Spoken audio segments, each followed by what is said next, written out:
This week, you're being asked to read a story called Once Upon a Time by Nadine Gordimer.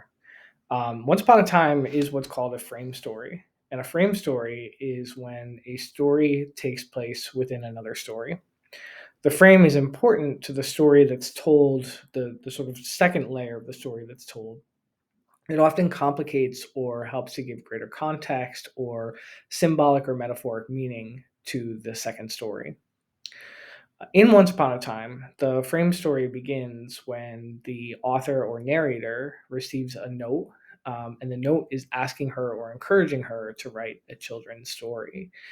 She, of course, responds no, but then we get a couple of paragraphs that describe her experience in her own home and what leads her to ultimately decide to write a story. A couple of things that I want to point out about the frame. The Notice how the frame includes characteristics from the genres of both myth and fairy tale. The note that the narrator receives comes from an unnamed man, which creates a sense of mystery.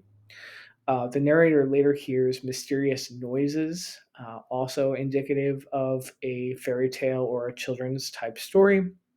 And then ultimately, the story that she decides to tell herself, she describes as a bedtime story.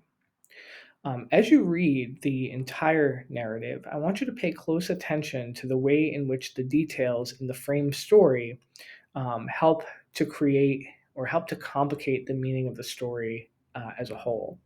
In particular, I want you to pay attention to details connected to migration, labor, and unchecked and irrational fear of violence.